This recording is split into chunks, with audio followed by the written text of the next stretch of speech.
As you know, the Black Lives Matter movement is bigger than ever before, and now more than ever, we all need to gather together as human beings and fight for a change. If you're curious to know how you can help, here are some options. 8can'twait.org details how we can reduce police violence by 72% with some simple changes.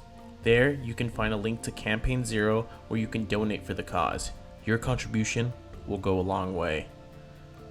If you're interested in learning more about this movement and want to contribute, whether it be financially or just by learning more about the Black Lives Matter movement, please visit blacklivesmatter.carrd.co. Link will be in the description and in the chat, as well as being linked to a wide variety of petitions for the cause and links to donate. And if you don't have any money to donate, it's alright, especially in the climate that we are in now. There are options to donate without having to pay a dime.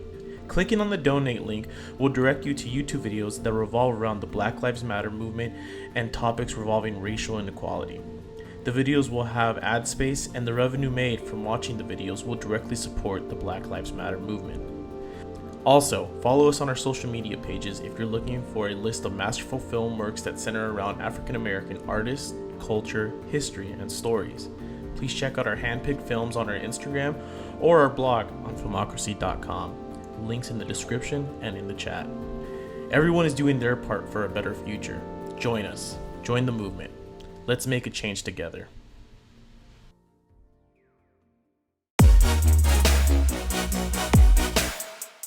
Welcome to Filmocracy Talks. This is going to be a place where we're going to be talking about independent. We're going to be talking about film and creative stuff, but from the independent perspective. I'm Hans Van Harken. I'm an independent creator myself. I've made animations and film, and mostly posted on the internet. My co-star is Jose. He's also my good friend. He is also a filmmaker. Jose, you want to give yourself a little intro? Actually, I should be on camera for this. Hey guys, my name is Jose Scorsia. I'm a filmmaker, director, writer. I'm an independent filmmaker as well.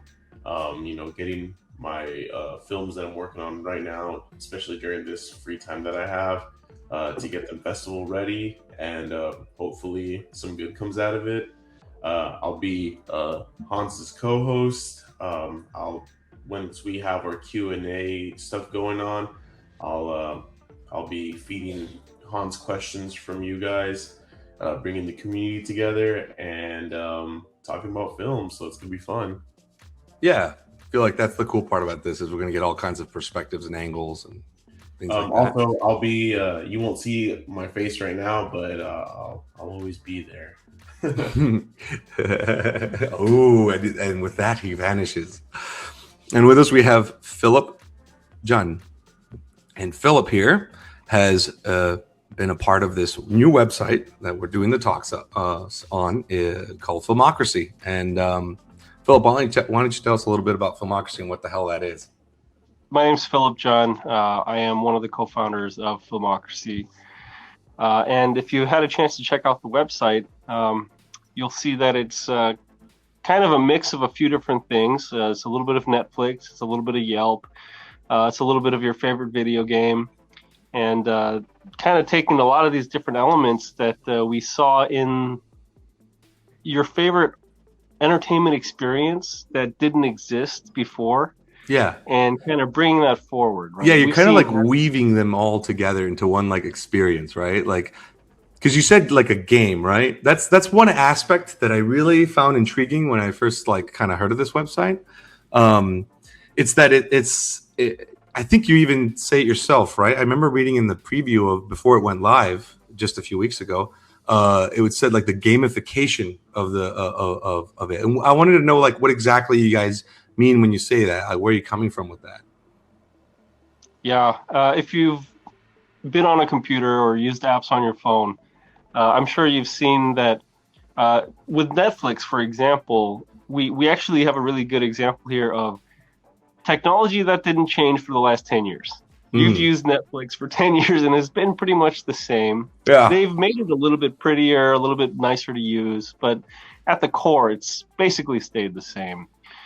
When in reality, when it comes to technology, we say this in software engineering school, programming school, there's a key baseline core concept called CRUD, right?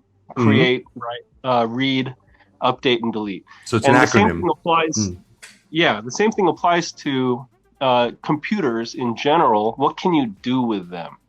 So when you look at a screen and you use a computer, you can view, you can interact with, possibly if they give you the ability to. Yeah. And you're tuning into the senses, right? It's kind of like, I like that. It's so, I've always kind of seen websites as places, right? Like you go to a place and each website has like a different experience. From actually messing around with Filmocracy, I've noticed that there is like a unique experience in going from movie to movie and rating it that I've never really quite felt before in another website. And to me, it's like you put as much thought in the audience as you did for the creators. Like, so it creates this interesting like balance, like with the rating system. The rating system is really interesting to me because I caught myself like, because when you press play, the video pauses and then you see the different categories in which you can rate the movie. And I found myself as I was watching the movie, the moment I'd have like a moment like, oh, this story just got good. I like bring up the, I pause the video and I almost click it into one gear further. And is it 1 to 5? I believe you can measure it at each category of per film.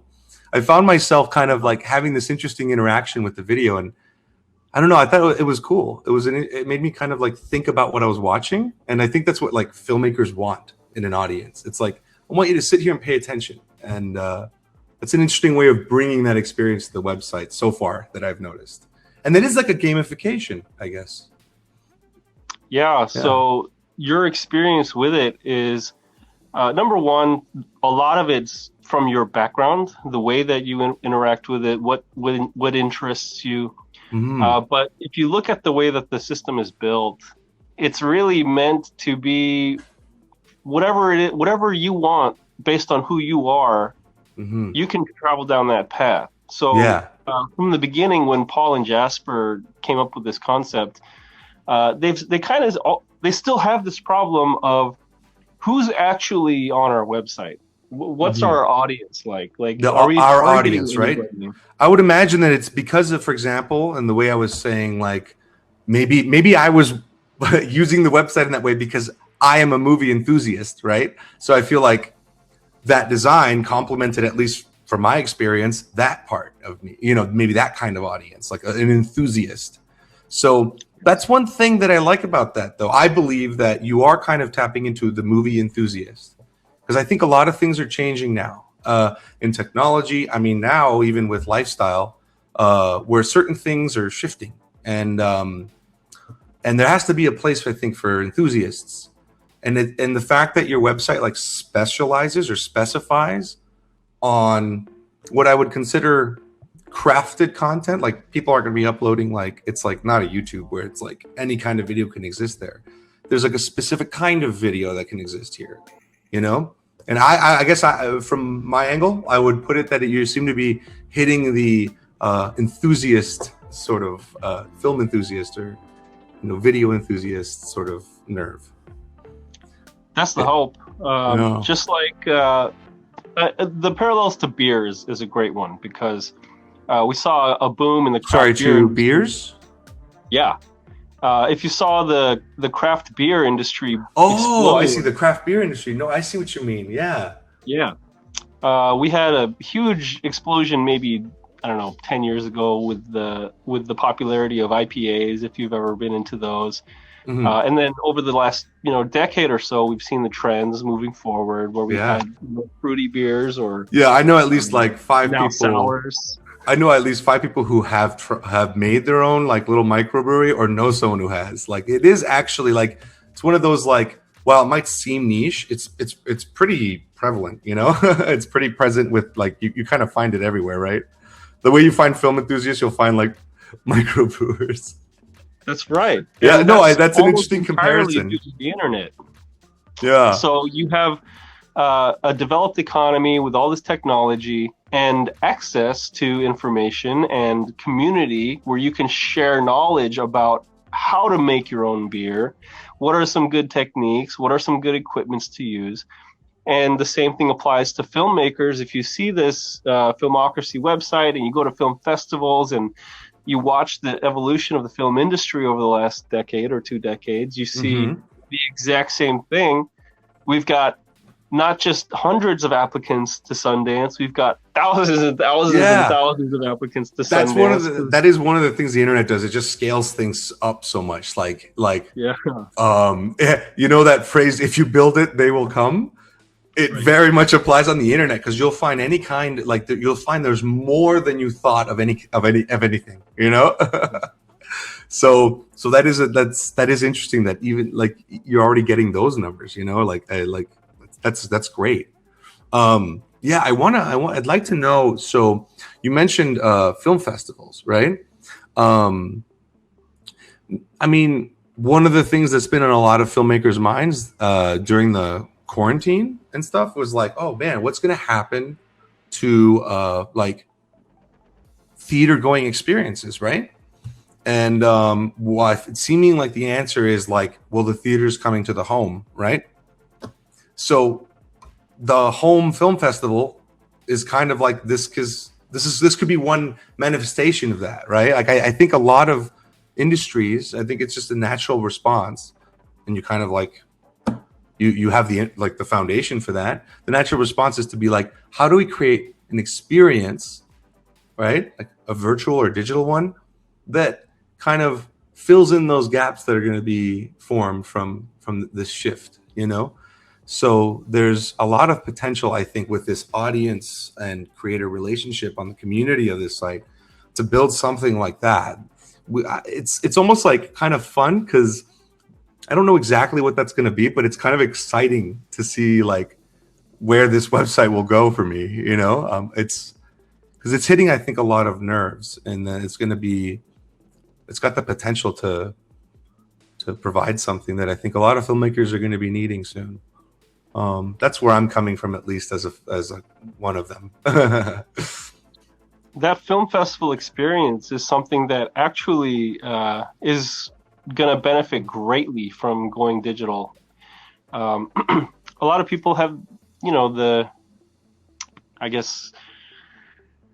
mentality of keeping things with the way they were, the good old ways of doing things, the old-fashioned way of doing things. It's been working for us, but with film festivals, it's not like that at all. There are people who will hold on to, this is what a film festival should be.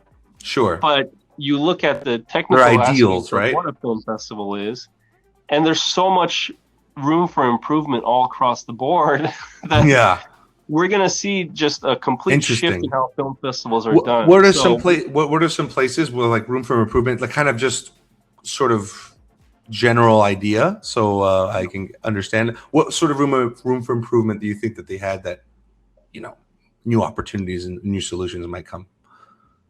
Yeah. So if you think of a film festival, a typical traditional film festival like Sundance or something, or what's that one in?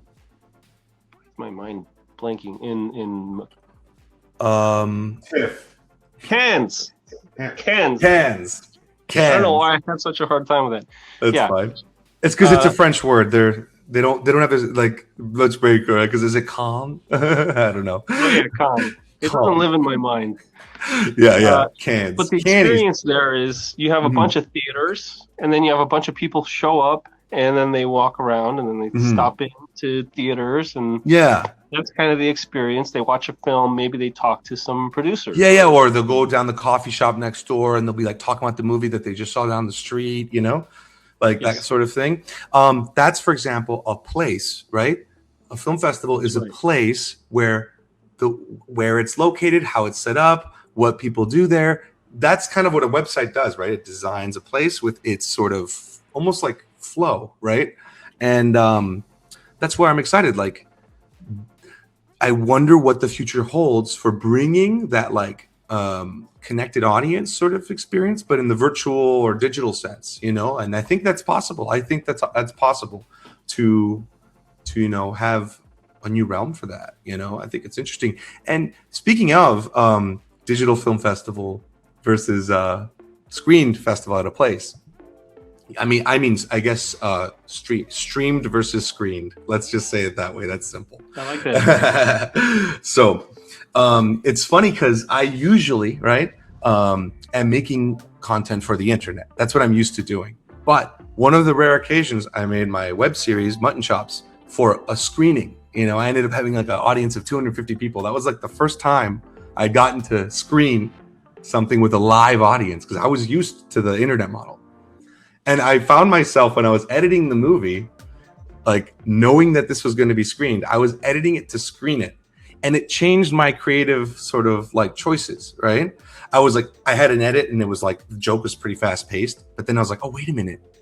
If people in a room are going to be watching this and reacting to it, I need to give it a little bit of breath, it's almost like, I was like, I found myself editing for pause for laughter, but and then that I was trying to make it so that it wasn't drawing attention to itself. But it was just funny to see how the way in which the art is projected or presented affected the choices in making it.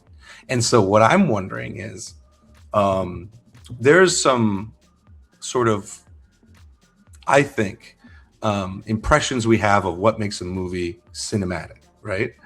And I think we're going to start seeing a change in that. I think because also where movies are being shown, I think artists are going to like tune it to that. So I think it's going to be really interesting to see how I think the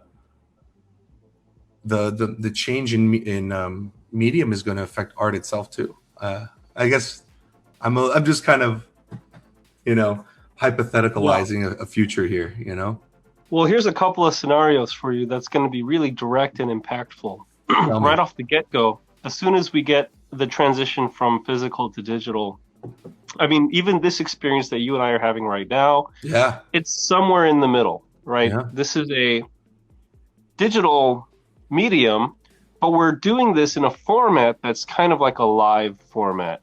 Yeah. And what's happening is, because it's on a digital platform, just like the film festival is going from the screen to the stream, the first change is that your audience can be limitless. Meaning, with a theater in a screened festival, you're limited by the number of seats in the theater.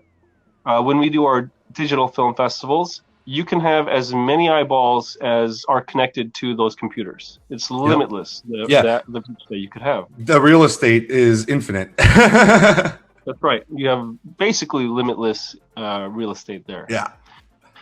The second thing that changes here is with your films that go into the theater, and this was great to hear from your perspective as a filmmaker, is that, when you were thinking, okay, I got this art piece that I've created, but I've got to show it in a live setting, so I have to take into consideration the fact that there might be a need for timing to pause for breath, or the comedy. Because or else they can't hear the next part.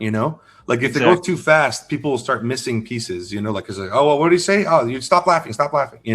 But if it's too fast paced, but if you like edit it knowing that it's like, okay, hit it. Okay, that laugh is probably going to be like a 2-second laugh, or I'm like imagining like how's this going to play, which made me. I kind of like that because it made me very aware of the choices I was making, and as an artist, you have to always be aware of that, but it's you have to take it upon yourself always. And anyway, so I just, again, the way sorry to trail off to me when I heard that. No, it's all good. I need those kinds of trails to dive deeper into this, because when you said that about the creative process of making the films, all I could think about was, holy cow. We have now a situation where the artist, yourself, is creating art that is not just shown in the theater, but also streamed on the web. But that's actually two different things. You're talking about in the theater and the festival, the audience is taken for a ride. They cannot press the pause button. But when they're watching at home on their own, they can control their experience. They can press that pause button, view it the way they want. The timing gets all messed up at that point. They might have forgot the momentum from a scene that they just saw, had to pause it, went and did something else, came back to this art, and now you as an artist have to think about those types of little, even super minute details, but they do come into play. Yeah. So one of the things that we're looking at here with this virtual film festival is that, we are going to maintain somewhat the integrity of the theater experience where you're taken for a ride as an audience member. Mm-hmm. But we're going to take you right away to the personalized experience that's for you, where you go to the website, you go to the film, you experience it the way that you want to. And you as an artist are going to have to figure out how to present that to them. So but see, like, for example, like I'm already starting to see like the beginnings of that with even this first release version of the website. That's what I mean about, like, I found myself so engaged with the way I was rating the movie, or like that experience, that I think that's the key, I think, to the integrity of the cinematic experience is you can't press the pause button. You're in a dark room, so I better pay attention to what I'm looking at, you know? And the artist who's making the movie is like, don't worry, I'm really crafting this thing, right? And I know you're paying attention, and I want to make it worth your while. So please pay attention, because I'm going to show you something real cool. And when an artist makes a video with and then they know that the art, I think there's a little voice inside every artist's head that'll be like, like, I really hope they don't kind of watch this movie in the background, and I hope they like sit down and really like kind of check out my thing, like pay attention to it. Like, that's the thing about, right? Like something like this podcast, perfectly fine. Pause, leave it in the background. It's basically like a radio thing, you know, like you have it in the background, and that's a different rhythm of consumption. So to me, already seeing those little grains of like, oh, I'm really engaged with the way I'm rating the movie right now. That, me as an artist, I see this website, I'm like, I want to put my stuff on here because I want people to pay attention to what I'm making, you know, and vote it down, vote it up. I don't care. Just pay attention, you know. Give me your honest feedback, but I need you to pay attention, you know. Speaking of, because we can't lose that. I don't want. I guess a little part of me as an artist is like, like I'm cool with this, like these new technologies, but it's like, let's not forget to like pay attention to one thing at a time. What's up, Jose? Just we have a quick question, because you're speaking specifically about festivals and audience. We have a question here saying, what do you guys think about how festivals are going digital and gaining more of a worldwide audience instead of these localized smaller audiences? Oh, that's an interesting. Is it just going to end up like theaters where everyone just goes to this one festival where everyone goes to, instead of like these little local smaller festivals, and we're kind of killing the little guy? Are you saying, so that you're saying kind of, if film festivals sort of become an online experience, are they kind of gonna culminate into one event? This could be something that I've seen firsthand, but you know, maybe other people have seen it more. But of course, festivals are like messing with the idea of just online festivals, and with what's going on right now, me personally, who's entering festivals, there's a lot of unclear certainty going on. And what I mean by that is, you go on Film Freeway, you go on all these other websites to try to like submit to festivals, and they mention what's going on right now with the COVID-19 situation. And there's so much unsure things where they're like, oh, we are planned to have the event date on this day, but you know, everything is subject to change. So it's like, I'm sure it was quite the scramble for them to suddenly be hit with that and be like, oh shit, how do we do a film festival without being able? And a lot of them are still like, you know, hunkering down and being like, oh, we're gonna have our festival because it's like later in the year. But I actually have mutton chops in Santa Monica Web Fest, which was originally going to be in April, but I think they moved it to June and virtually, you know. Okay, so there you go. Exactly. That's an example. I'm like, and I've been kind of following up their emails, and it's been interesting to watch them sort of adapt it. Right? So with that being said, with all these audiences, or with all these festivals having to like transition into this digital format now, do you think that it benefits more the creator, the filmmaker, where instead of filling a room of 200 people in a small theater, you get to get this almost worldwide attention with a bigger audience from all over the place, especially big fans of these festivals that, for example, like people that couldn't attend the festival that year now can because it's an online thing. And I guess I think. Go ahead, please. Oh yeah, I think this is just good for everybody across the board. It's a temporary thing that we have COVID-19 locking down all the physical locations, but once this is all done, we're still going to have physical gatherings. We're going to have people meeting at places. Yeah. The only thing that's changing is we're adding this extra option for consumers. You can go to the festival, and now for your safety's sake, you can also attend virtually. You can do a digital version of this. It's almost like the outbreak kind of shined a light on possibilities that were always waiting there, but people hadn't opened their eyes to them, Like, it's like, yo, guys, we have the technologies and the infrastructure to kind of do this. And they're like, no, we got our systems. And then those like systems like collapse and like, oh, fuck, what do we do? And it's like, 100%. Oh, we already got the infrastructure. We just got to like build that one up, So I feel like it's kind of shined a light on that. Sorry? Didn't accept work from home suddenly after COVID-19. You guys can all work from home. Exactly. We'll give you $1,000. Stay at home. Yeah, if you can, why don't you? It's like we only didn't. You know what I mean? If you can. I just want to chime in because that was my question. But what I was trying to get across is if I'm a person who wants to go to one festival a year, and now everything is closed. Hello, can you guys hear me? I feel like I got disconnected. Yeah. I got you. I can hear you. So if I'm just going to one festival, why would I go to my local Culver City Film Festival digitally when I can go to Cannes Film Festival digitally? Don't you think that now that there's no limits on how big of a festival you can have online, like why wouldn't everyone just go to Cannes? Why doesn't everyone just go to AMC? Why doesn't everyone just watch Marvel movies? Okay, that's a great point.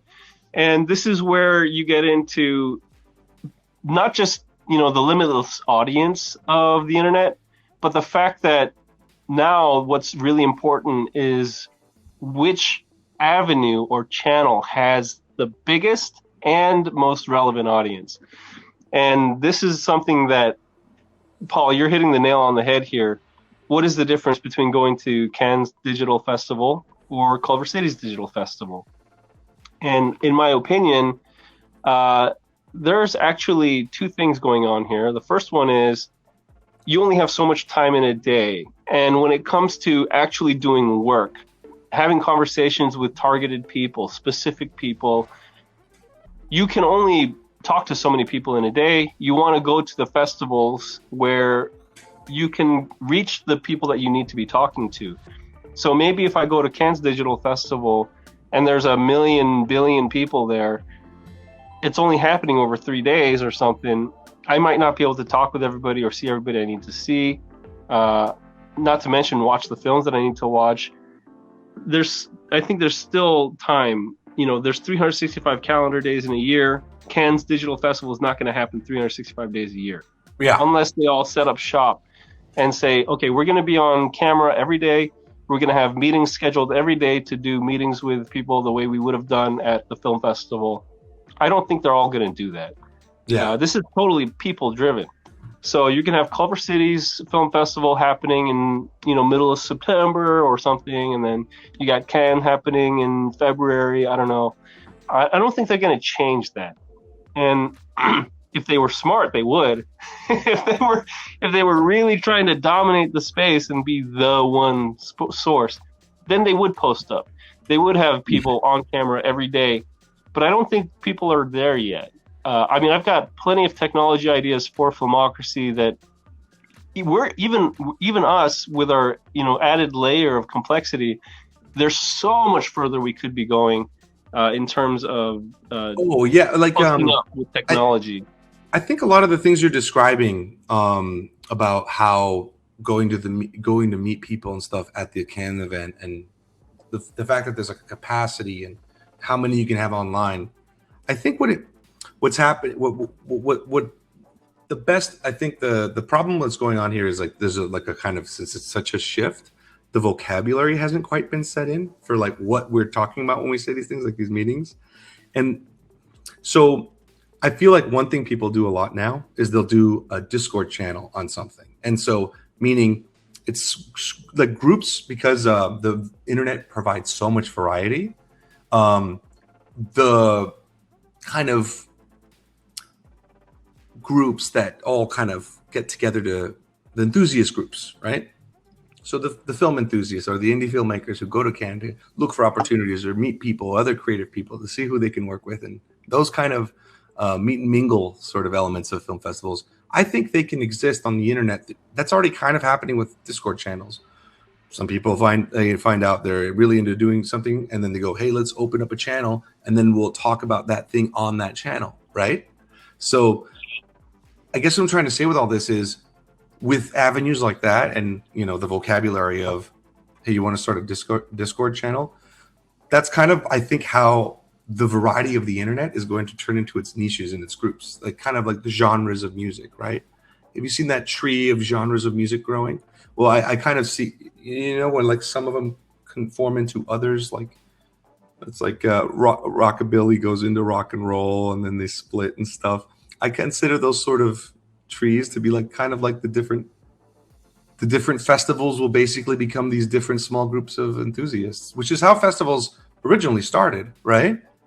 Kind of like Comic-Con, or a bunch of comic enthusiasts got together and were like, hey, why don't we just all trade our comics, So, and then that became that a group of. So there's the issue of time, and then on top of that, there's the issue of, I guess, sorting or categorization. Why not put everything on YouTube, Paul, right? If you want to say everybody could just end up going to Cannes Digital Festival, and Cannes could end up being the YouTube or Google of film festivals, okay, well, maybe there's a convenience or distinction, not just of content, but maybe style or ideology or even language or the people. The reason that the internet is not all one thing, right? If the internet was just one homogenous thing, everybody would be on one thing called YouTube or Facebook or Instagram or Reddit. Reddit would not have a trillion different subreddits if that was the case. Yeah. And every film festival has their own angle, which really today in our current modern world, what do we really have as humans? Beliefs, ideologies. We've got everything else taken care of. We've got our robots are making our food, and we've got our computers doing our work. And what do we have left in productive society except to pound the ground with our beliefs? And that's what we have left. That's why lifestyle brands are a thing. So all these film festivals, I think, are going to have to make this little shift to help the viewer identify with them. What is our core here? Yeah. Oh, we might be a family-friendly festival at this point, with a certain belief system in the background, and all the films that you get from us makes it convenient for you as the viewer or the film buyer or the film producer to find your audience. Communication, right? Yeah. Yeah, it's about targeting, I think, at this point. Yeah. The film festivals are going to be more about targeting, less about physical location, more about ideology. Oh, I think I see what you mean. Almost like thematic categories, so to speak. Yeah. But maybe in of course that will always be with Outlook or with an Outlook or with a sort of an idea. Well, it's an idea, right? It's an idea. That kind of category, right?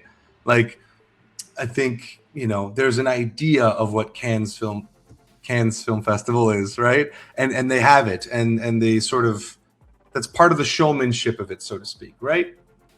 But they can't let it go. It's not just all going to shift to that method where a film festival represents an ideology, representing a belief system. That's because we're dealing with two different things here. The first one is that, yes, the internet allows film festivals to reach a broader audience, hypothetically speaking, Cannes could take all the film festival spaces.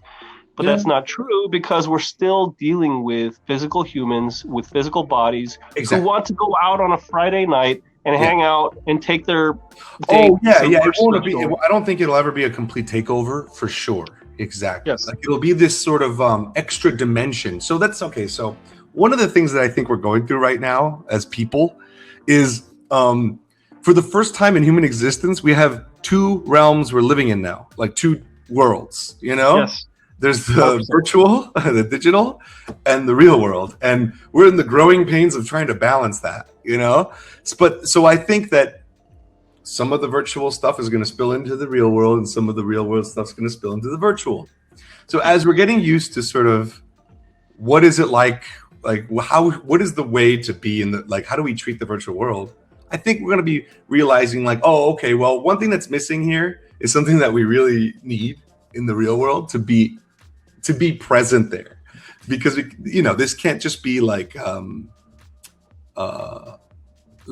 there's you know, there's just certain but we're gonna know what those things are the more we sort of combine the two, like the real world with the virtual. And that's what I mean by, that's what I keep kind of coming back to, because I think it's a point that's, I just think it's a good way to sort of visualize it, is that the internet is a place, you know, like it's a place, you know. And those sort of what we choose to design and, you know, put in, like, let's imagine you're designing a park and you're like, do we have a dog park here? Ooh, if we have a dog park, we're gonna have to have like a bunch of trash cans around here with doggy bags and make it so there's not dog poop everywhere. So you know, you make these certain choices when you're designing a park to keep it tidy and make the community flow through it well, and, you know, tidy up. It is like a place. So a website to me is like a place, you know, and all those things you're talking about, I think we're going to find unique versions of the things you would have gained in actually going. We're going to find some of them, actually, you can do that a little bit in the virtual, and then some of them in the virtual, well, you can never, it'll never beat that, because it'll have, the real thing has its own benefits that you really just can't replicate, you know? We're dialing it all in. Mm-hmm. So if you're an existing film festival right now, you're going to have to make a choice. You're going to either have to focus on your physical festival and turn it into more of an event where people gather physically. Yes. Or think about the digital side and say to yourself, okay, well, if we're going to try to straddle this line between digital and physical, are we going to let go a little bit of our physical gatherings and move more digital and host more films on the website more around the year? And, you know, are we going to start focusing on a keyword based genre that now, as you know, a technology provider or destination, people have to find us using keywords instead of typing Culver City, California Film Festival? They're not going to find us that way, but they will find us with niche horror slasher comedy with ninjas and raptors. I don't know. They will find me what you're saying. You know what's funny? What you're saying is it reminds me a lot of when I am coming up with an idea and I'm like, there's a point at which when the story or the idea is sort of like formed that I go, is that a short cartoon? Or is this like a 10-minute story? Or like, is this a film? Is this a short? Like, I try to find a format that brings out the best in the idea, right? And I feel like this virtual thing is not going to replace the old format. It's just going to be another format. And so some people will be like, is this event best experienced in person, or is this event best experienced virtually? And depending on what you want to do with that event or what the event is, like you were describing, is it going to be ninjas, this and that? What kind of things are we going to be showing? And are we going to have Q&As or this and that? I think you'll just be able to pick the format with your, you know, it's also more affordable going virtual. So I think you're going to get a lot of different kinds of events, virtual events, you know. It's just a new format. I don't think it's going to replace. It's just duplicate, like multiplied the palette. Versus, I don't think it's a battle, right? I don't think one has to win. She's like, There is one thing though that is going to win. oh yeah, tell me. Is the content that goes into the physical event of the film festival. There is going to be a shift there, I think, where we don't have the ability for people to really pay attention to something more than 5 minutes, if that. Especially I on the think, computer where you have all these other things that you can do on it, right? yeah. So I think the film festivals that are local geographically are really going to have to focus on making it a fun event over a place for people to discover something to purchase for their theater, because of the fact that I can watch this from home. Why am I going to fly all the way over there to go see this film? And instead, the film festival, now that they have this reach and technology, they're probably going to have to change to the fun party side of things. Hey, we're having. I was gonna say one thing you can't do virtually is give out free beer, wine, and cheese. Yeah. That's always gonna have the advantage. Like, who's gonna turn Yep. down, free drinks? Like, it's like until they create like I don't know, digital taste buds or. Yes. I don't know. And the screenings that they show, they're gonna have to shorten the screenings. They're not gonna show 2-hour films, I think, as much. It'll be more of a special event, though. That's what I'm kind of trying to say, is that I think each one's going to make each other more special. Like, because the virtual exists, the reality the real experience has to get more special, and because the real experience gets special, the virtual has to make itself special. So it's like, I actually think this is a good thing. Like, absolutely, I'm excited for the future as far as all that goes. To be honest. So think about it. There's a lot of doom and gloom going around right now, naturally, but like that's one thing I'm very, very excited about. I'm like, this is actually opening a whole new door. It's at least widening the gate, right? Yes. Yeah. So let's take a step to the side here. Go for it. We've got the logistics of festivals, which is of one thing, and we're seeing the changes and we're kind of adapting to it right now, and we'll see how it ends up playing out, but we think it's going to be a pretty good thing, like we've been saying. But let's talk about the content that goes onto these platforms just for a minute. Now, just like with craft beer, we saw the explosion of microbreweries and all sorts of different concepts of crafted beer. That kind of stirred the bucket of all sorts of crafted artisan things. You've got people who are making artisan knives or crafted, bakeries are going, nuts with all their cool new crafted things. Even the food industry that people want, kind of artisan, indie, hipster, organic, handmade, cruelty-free, vegan, whatever. Craftsman nonetheless, right? You got your you got your all kinds of craftsmen. So we've got our entertainment content now that is turning into the same thing. And what we're going to see is this explosion. Well, the content already experienced the explosion. There's tons of it. But what's going to happen, I think, is the change in consumer behavior when they experience this content, in the same way that if you want to look at comedy, stand-up comedy, I want to use that as an example here because for a very long time we've had the stand-up comedy circuit, and it wasn't in everybody's mind. Back in the 90s, 80s, 70s, it was a fun thing to do, but it wasn't like prime time the way that now. Yeah, not on television. Not on television for sure.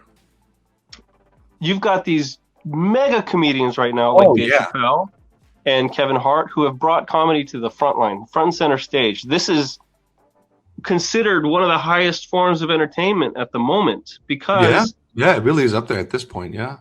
You've got the best, some of the best thinkers. I think these comedians are some of the best thinkers of our time. Even though they're making jokes and making you laugh, you have to be really smart to make that kind of content.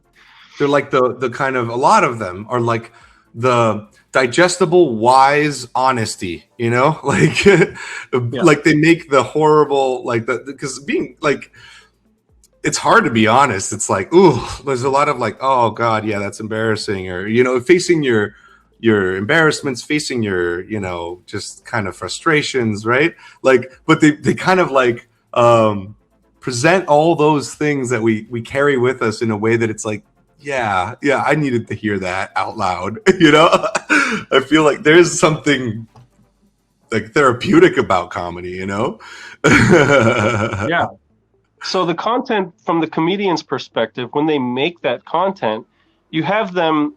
I mean, you think that they just go up on stage and start riffing and then making people laugh. That's not true at all. This is very, very crafted. They're writing these jokes out and creating a show that's an hour long, just like they might write a book or write a script. The angle here is just comedy. Now, the filmmaker is going to end up experiencing a similar thing. So Kevin Hart took comedy mainstream in a huge way with the numbers that he's getting, but then you get guys like Dave Chappelle who are pushing the boundaries a little bit more. Dave Chappelle's maybe a little bit more edgy, a little bit more experimental content. They all got their styles, yeah. They've got a style. And they got their styles. What we're going to see with the film side of things is just like these guys, Dave and Kevin and whoever, all the comedians are crafting they're writing their stand-up bits out. The filmmakers are also doing the same thing. They're crafting the entertainment that you as a consumer will consume at the end of the day. Yeah. And in the independent film world, you've just been validated by guys like Dave Chappelle pushing the boundaries. You've just been validated by this niche type of content that is going mainstream as the premier form of content. What exactly? Have more avenues. What exactly do you mean by validated in this sense? Like, just to kind of get a better idea, are you saying it was kind of like he opened or he sort of one step for man, one step for so he took the first step in this sort of in this sequence of events that lead to this more open kind of. So he validated it as a genre that typically, so if you go to Netflix and you have a choice of watching a stand-up routine or Tiger King or something else, you now have a choice. And stand-up wasn't really big. It wasn't that big. But for a lot of people, that's the first thing they go to now. Who's the next stand-up comedian, right? Mm-hmm. But at the end of the day, as a consumer, what's the difference? I'm just seeing something on a screen. I'm just consuming the content, whether it's somebody standing up on stage and talking or people acting with costumes and scripts or whatever. To me, it's the same thing. So as a content producer, what the comedians are doing here is the same thing, but just thinking about it differently. So now, if you take that validation from them making this genre totally legit and saying, okay, as a indie filmmaker, what's the difference there between a stand-up comedy routine and what I'm making? You maybe just have more tools at your disposal. The stand-up comedians are limited by, or maybe that's, their medium of a guy on stage talking for 40 minutes. You can give that same hilarious message, but with visuals. Yeah. Right. Well, you can create. That's the thing that I find very interesting about the rise of stand-up comedy is it happened at the same time as the portable, like you remember, like even in the iPod days, right? Going from iPod to iPhone, people started to carry around headphones and the thing in their pocket that wasn't this janky CD player or a big, it's. I think what it is the gates opened where sound and radio kind of took this huge step. And so if you were someone with a voice and can speak, things of that nature, like stand-up comedy, could kind of flourish in this new pasture of people receiving and consuming or witnessing or, being an audience to this new kind of thing. Or it was radio, but you didn't have to be at home. And so what's kind of interesting though is that's podcasts and stuff. But now we're getting this combination, what I call video radio. Like YouTube to me is more of like a video radio website where the best thing to upload there are things that are like longer form and things that you could be washing the dishes or you can be sweeping the house and then occasionally glance at the screen or you could be doing something else or like it's something that you just kind of have on around. you have to think in the 1920s when radio dramas and, all those announcers who were, narrating all the sports, it's because people were not watching as much sports. They were listening to sports or listening to audio plays. So that's why there was a lot of radio drama stuff, because that was popular. Then there was the TV shift where it became more visual, and then we're kind of getting an audio. We're having like a rebirth of the audio narrative, right? Because of all these, because of the technology, and that's what I meant earlier about. It's interesting to see how the technology influences the art, and all these different doors, and like you're talking about, open and close. How this like comedian, this sound boom opened the door for comedy, and then it's a very new world we're going into. So I think everybody right now is sort of thinking like trying to like figure it out and put words to this virtual and reality kind of merger, I had a quick question, Hans, for you. Yeah, go for it, Jose. Just because we kind of strayed away from that, from talking about Filmocracy in general a little bit, and got into more of the festival stuff, which is awesome. And I think that there was a lot of good information said.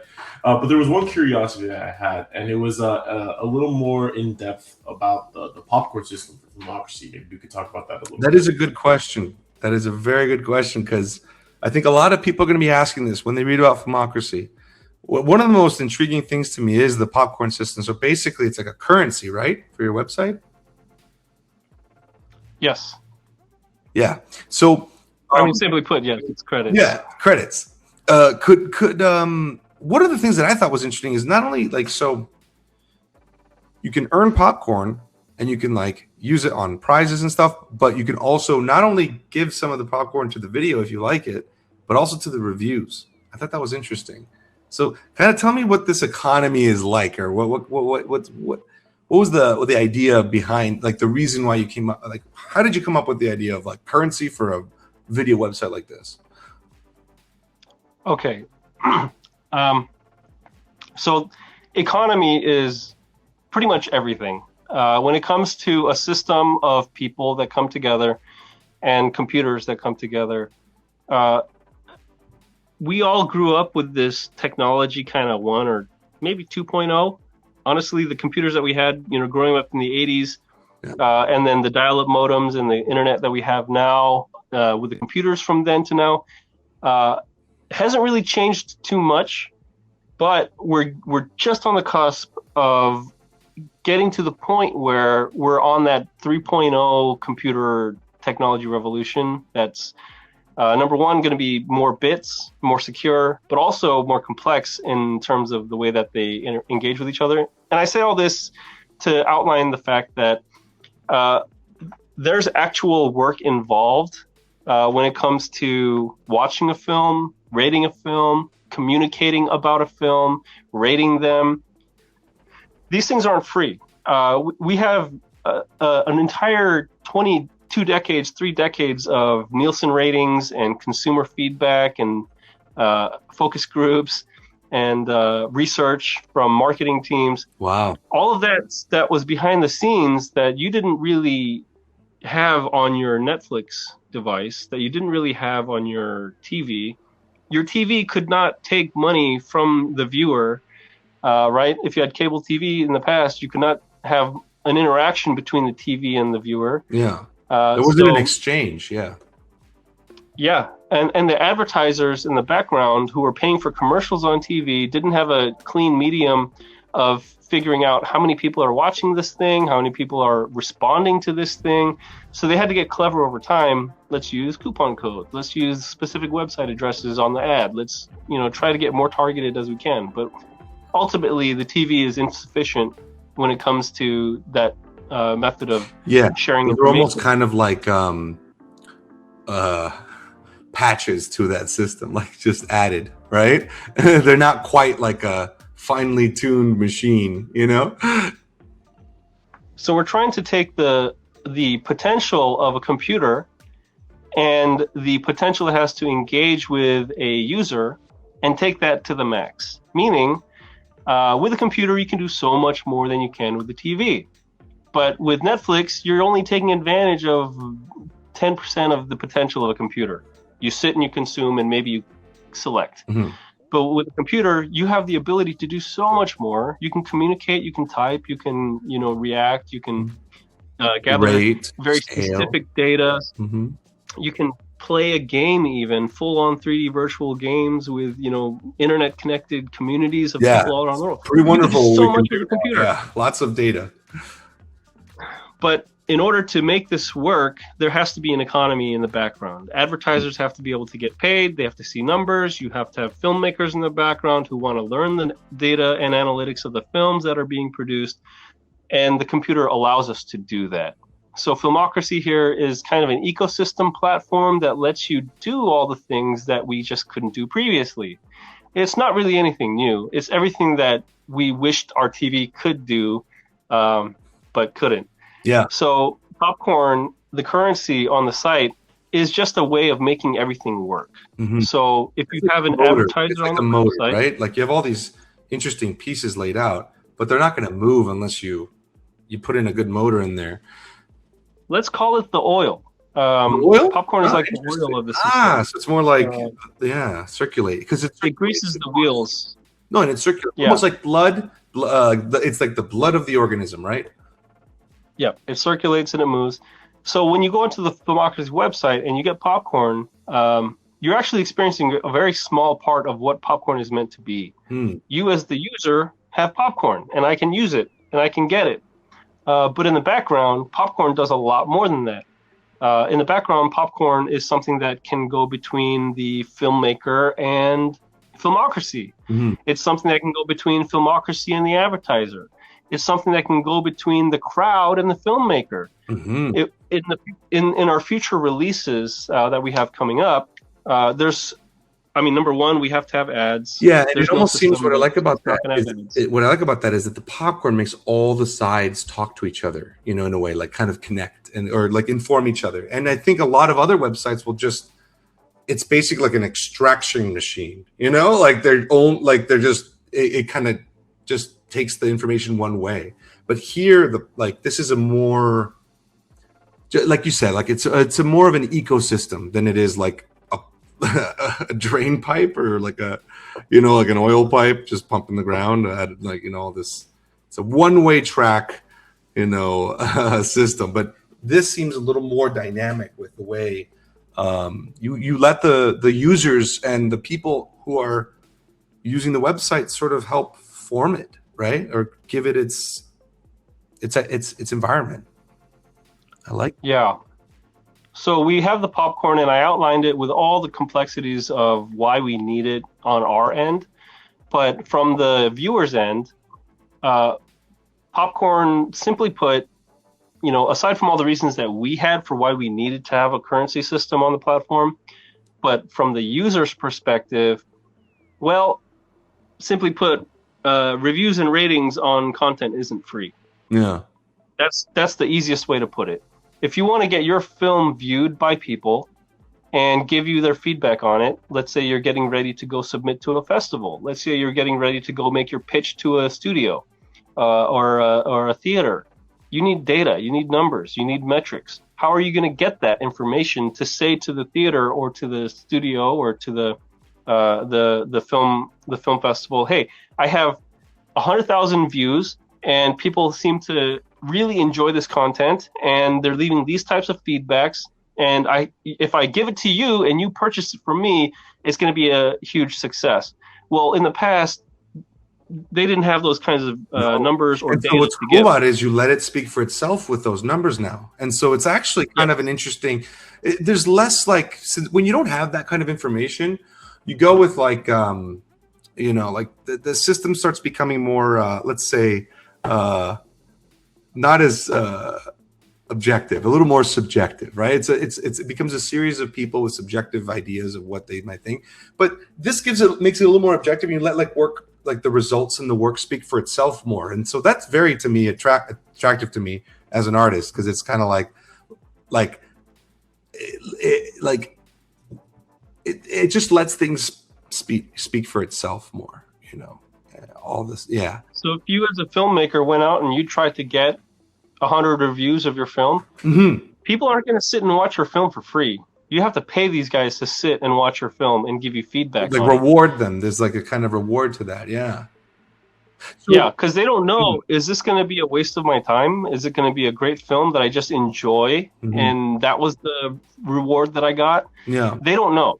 So you, as almost a business person, if you're a filmmaker, you have to think about it from a business perspective. Well, yeah. You're trying to. If I want to get 100 people to leave a comment about my film, or even just tell me their feedback, well, first they have to watch the film. Yeah. That film might be an hour long or 2 hours long. They could be making, who knows, $10 in that time. They could make $100 in that time. I have to reward them for giving me their honest critique of their film, so that I can improve as a filmmaker, or I can show it to the studios. So that money has to come from somewhere. Yeah. And when it comes to the website with the popcorn, that's the user getting rewarded for watching your film when nobody else would have. Yeah. Yeah. And it gives them also like a little bit of a hand in the game too when you get that popcorn, right? Like it's kind of like you get you increase your hand in the game. Like you gain something to play a part in it, right? And so it's never quite like a lost cause. It's interesting. It's interesting because, and it gets everyone, to continue to play it. I think it's interesting to add like a motivation system, I guess, is what I'm saying, from the audience standpoint. That's an interesting angle on that. Yeah. On that showman audience relationship. I think it's very, very interesting stuff. Like, if we were on TV with the cable networks and the broadcast television content, they would have to pay focus groups to give them feedback on the shows that are potentially going to be shown. So you're adding that element to it. Exactly. That's a good incorporation, I think. Before the apocalypse on YouTube, that's what YouTube was like for me. It's like I get a few million, or I had a couple cartoons that got like pretty good views, and I used to be able to get like pretty good extra money out of that, But now it's just like you don't get anything, So you just you only do it because you want to. And with animation, I guess it's like you can do it, but with film it costs money, so I want to make at least some money back so I can keep making movies, little short films or something, anything. Phil, I have a question for you. Maybe you can get into a little more detail about it.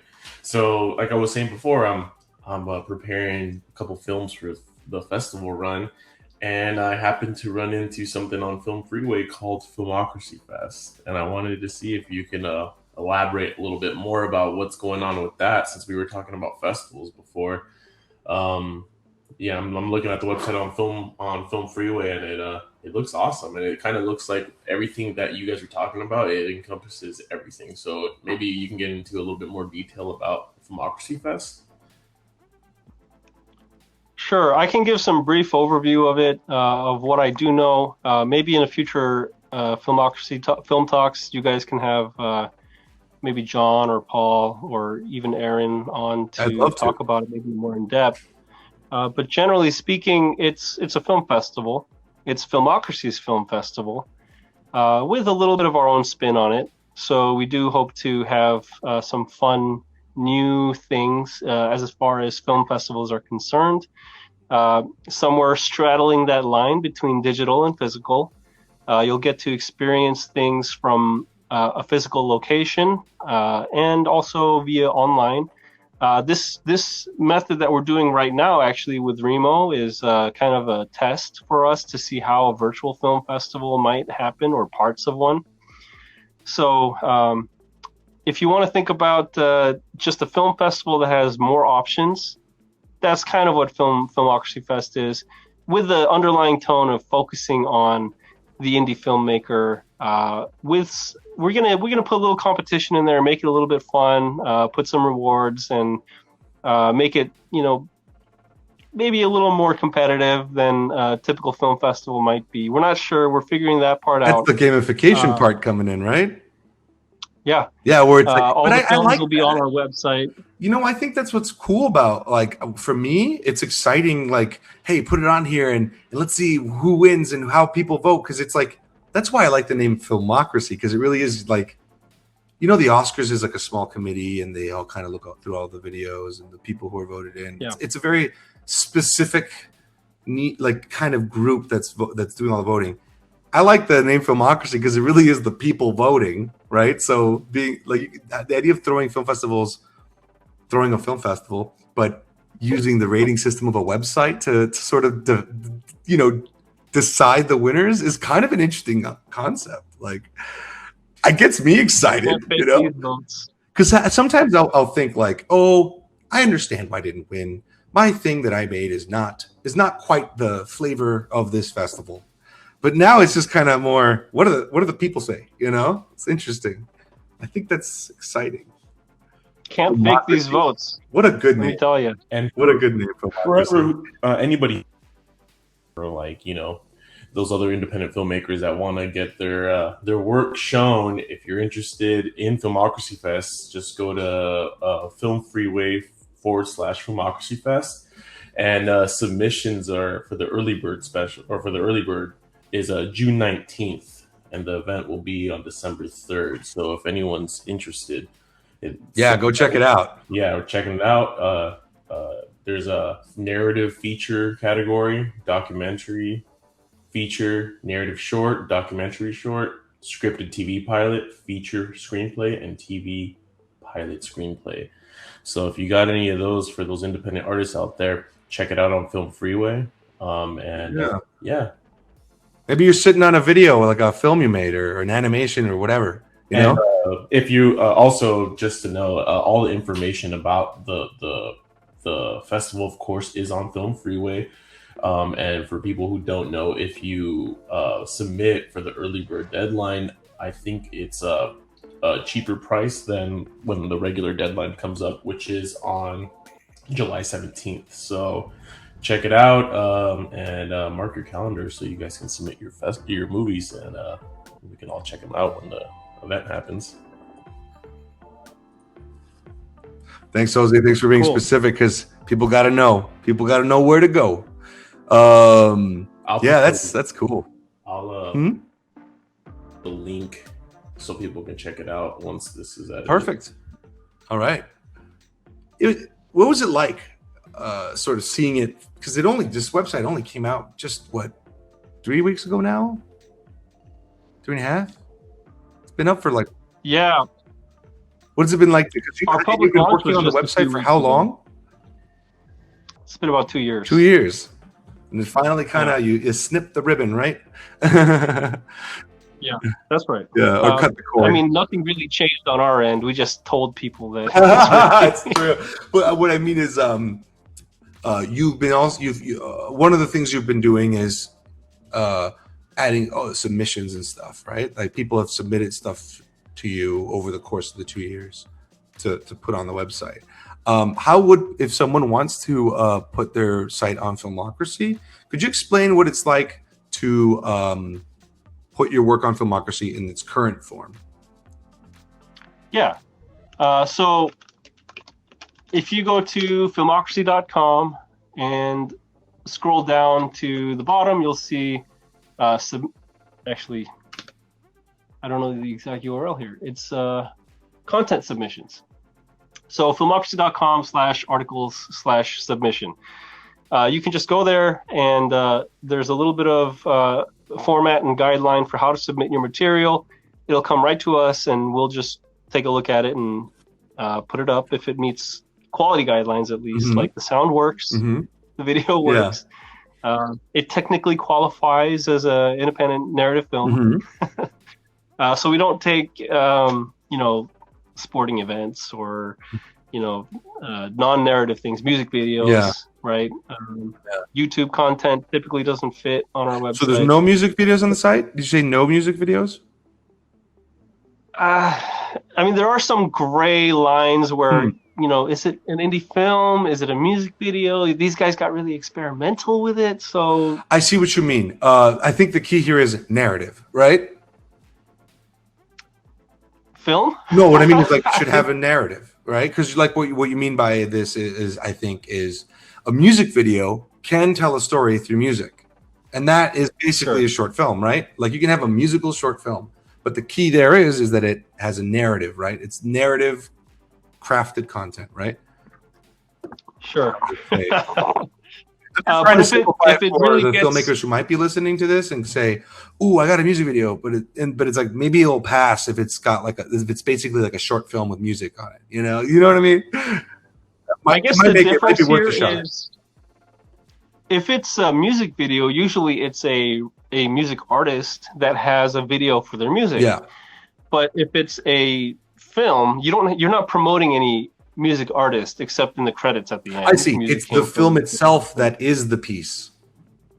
Right. I see. So maybe that's where the difference where it's lies. like not peripheral content, right? Like it's like you're not gonna, you know what I mean? Yeah, that makes sense. We do also have a curation committee where content that we're not quite sure of, where does it belong? Does it belong on the site or not? It's not our team. It's just people from our audience, actually, who create this curation committee and kind of decide, should this be on the site or not? So it is crowdsourced. It is an ocracy of submissions. So it is open.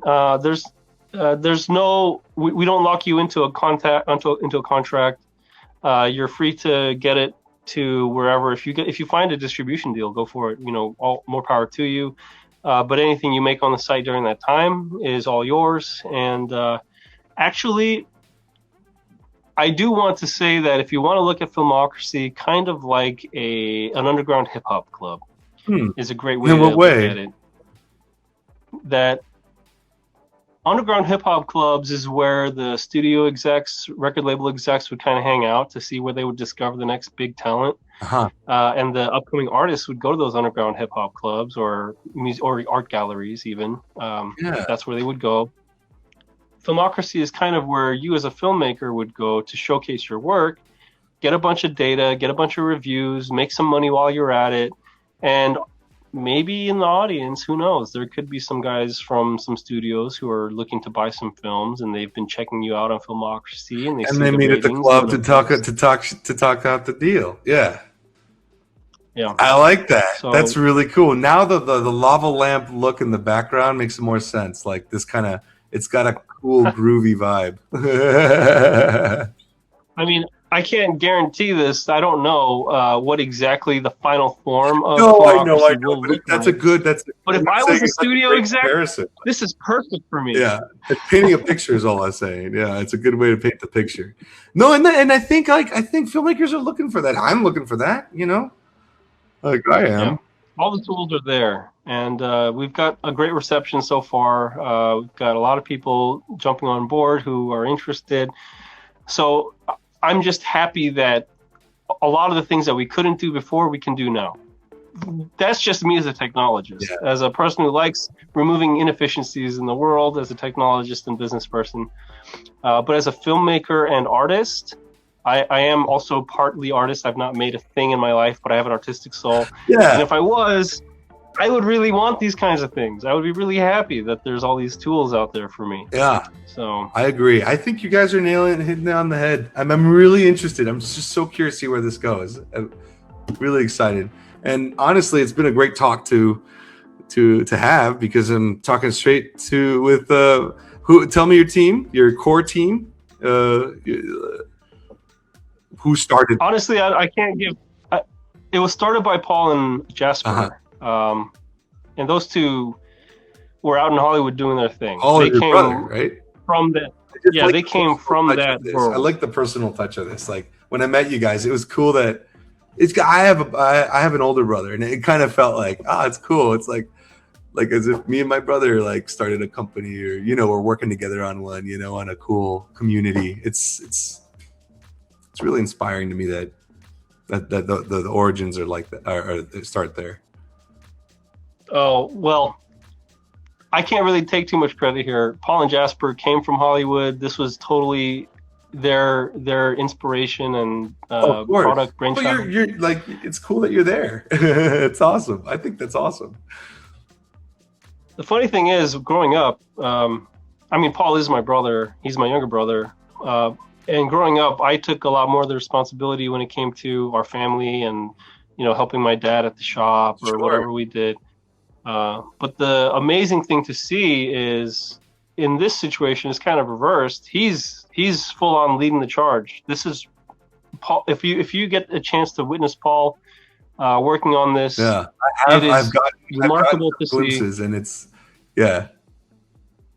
Yeah, it's very impressive, just the dedication and hard work he's putting into so many things. I mean, you cannot imagine the complexity of things that he's dealing with, and I'm just continuously impressed to see that. That's one of the reasons why I decided to hop on board and start hosting this podcast, is because I saw that this is like a passion project, and I'm somebody who I have my regular work, but I'm someone who thrives off of passion projects, periodic ones, and it means, I don't know, I could tell when someone has like a passion project, like versus just a day job, right? There's a difference, and I feel that like with you guys, and that's really attractive to me. I wouldn't have jumped on board any boat. So I'm really excited about this, and already even when you guys had it was interesting when we tested Remo out in the scale of the launch event of the website. I already started to meet a lot of really cool and interesting artists and filmmakers there, and it just gave me a taste of like what's to come, and that's what I want these talks to basically be all about, is getting that like creative conversation going, because the independent filmmaking is hard, but our passion is going to get us through it.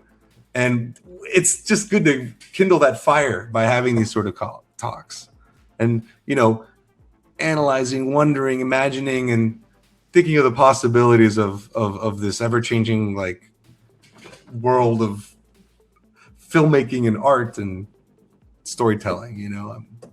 It's really exciting, and I think this is honestly a really good first run of that.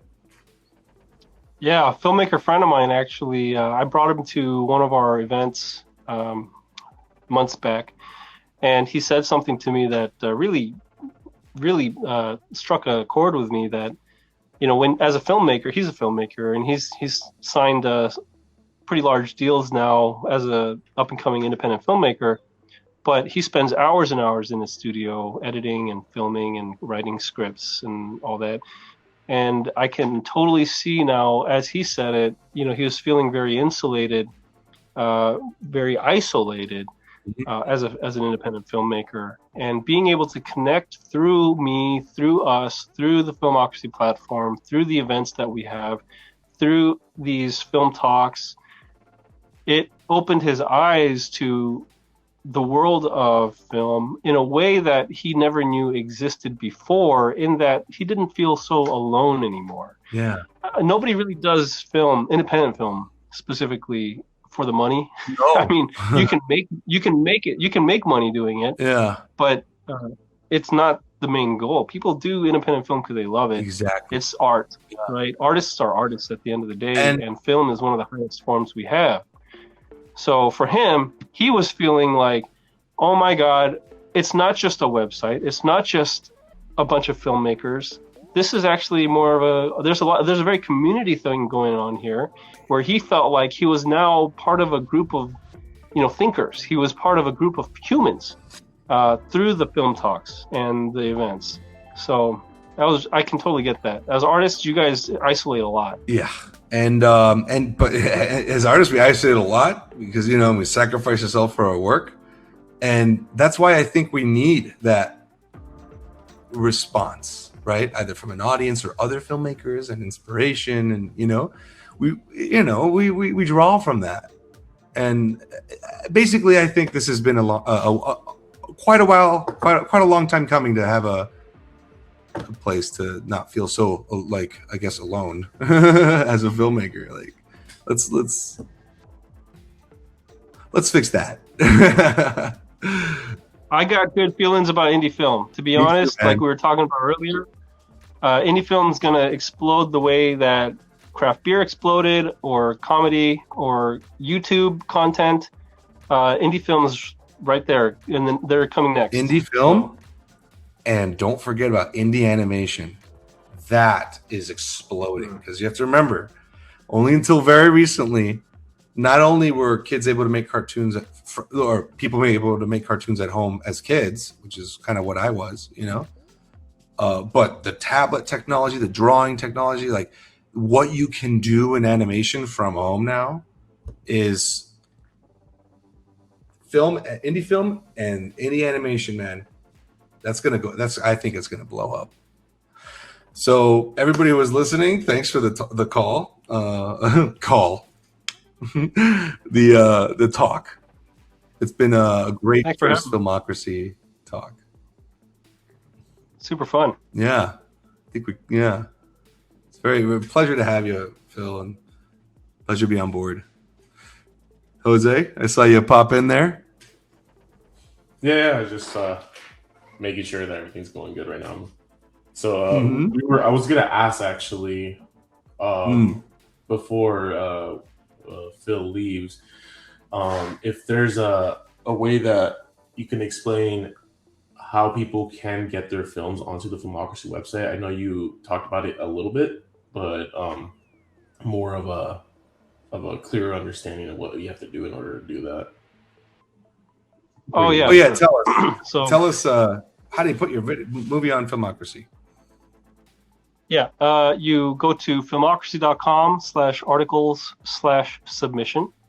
You fill out the form with your name and contact information and some information about your film, and then you send us your film.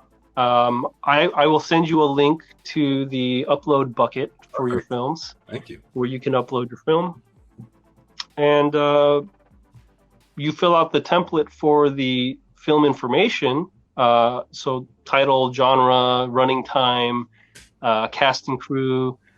Give us that information as well, and we'll send you back some paperwork. That's a very non-binding agreement with Filmocracy for us to get your content onto the website, and then you're good to go. That's pretty much easy as that. Sounds good.